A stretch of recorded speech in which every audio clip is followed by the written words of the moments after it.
بسم اللہ الرحمن الرحیم اولئک الذین امتحن اللہ قلوبہم للتقوی لہم مغفرۃ و اجر عظیم۔ صدق اللہ العظیم۔ محمد عارف سہیل، مدرسہ عربیہ دارالہدیٰ، چوک اعظم ضلع لیا۔ کل جو واقعہ ہوا خاتون کی طرف سے، اس پر شدید دل آزاری ہوئی، اور بالخصوص چوک اعظم کے علماء نے ہی پوری پاکستان کے بلکہ جہاں کی رہنے والے علماء ہیں ان کی دل آزاری ہوئی۔ ان کی ہم شدید الفاظ میں مذمت کرتے ہیں۔ جب یہ معلوم ہوا تو ہمارے عالمی مجلس تحفظ ختم نبوت کے ذمہ داران علاقہ چوک اعظم یونٹ کے سربراہ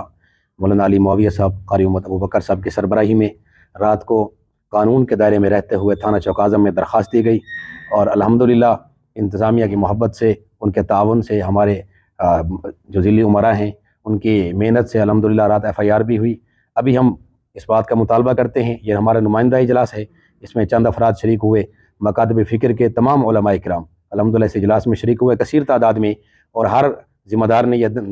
اپنا وعدہ کیا کہ انشاءاللہ میں اپنے ساتھ کثیر تعداد میں، اگر یہ اس انداز سے اگر انتظامیہ کی سستی یا انتظامیہ کی طرف سے اگر خاطر خواہ اگر اس کی پیش رفت نہ کی گئی تو تمام نمائندہ اجلاس اس بات نے باقاعدہ طور پر قرارداد پیش کی کہ انشاءاللہ ہم اس دائرہ کار کو بڑھائیں گے، اور پرامن رہتے ہوئے اور قانون کے دائرہ کار میں رہتے ہوئے ہم اس اجلاس کو مزید بڑھائیں گے اور احتجاج کریں گے۔ ہم انتظامیہ سے گزارش کرتے ہیں، ہمارے ضلعی امراء اس وقت لیا میں موجود ہیں جو انتظامیہ سے مذاکرات کر رہے ہیں، ان مذاکرات میں ان کا ساتھ دیا جائے اور باقاعدہ طور پر اس کو فی الفور سزا دی جائے جیسے قرار واقعی سزا دی جاتی ہے۔ صحابہ کرام کا ایمان، ان پر ایمان لانا ہمارے ایمان کا بنیادی جزو ہے۔ اگر صحابہ کرام پر ایمان نہیں، پھر نہ ہمارے پاس قرآن بچتا ہے، نہ ہمارے پاس احادیث بچتی ہیں، نہ ہمارے پاس ازواج مطہرات کی محبت بچتی ہے۔ اور بالخصوص ان صحابہ کرام میں یہ خلفائے ثلاثہ جن پر سب و شتم کی گئی، جن پر زبان درازی کی گئی، سیدنا صدیق اکبر رضی اللہ تعالیٰ عنہ، سیدنا ابو بکر صدیق رضی اللہ تعالیٰ عنہ، اور سیدنا عمر فاروق رضی اللہ تعالیٰ عنہ، سیدنا عثمان غنی رضی اللہ تعالیٰ عنہ،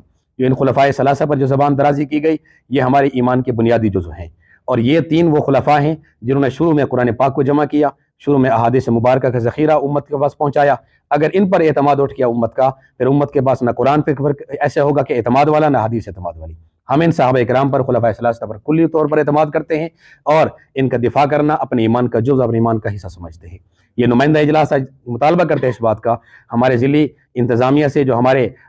ضلعی اکابرین ان سے رابطے میں ہیں، ان سے مکمل تعاون کیا جائے، اور ہم اپنے ضلعی امراء سے یہ بات عہد کرتے ہیں انشاءاللہ کلی طور پر اپنے جتنے افراد ہیں چوک اعظم میں، کلی طور پر اپنی طاقت کو، اپنی وسعت کو خرچ کرتے ہوئے، اپنی صلاحیت کو خرچ کرتے ہوئے انشاءاللہ شانہ بشانہ ان کے ساتھ کھڑے ہوں گے۔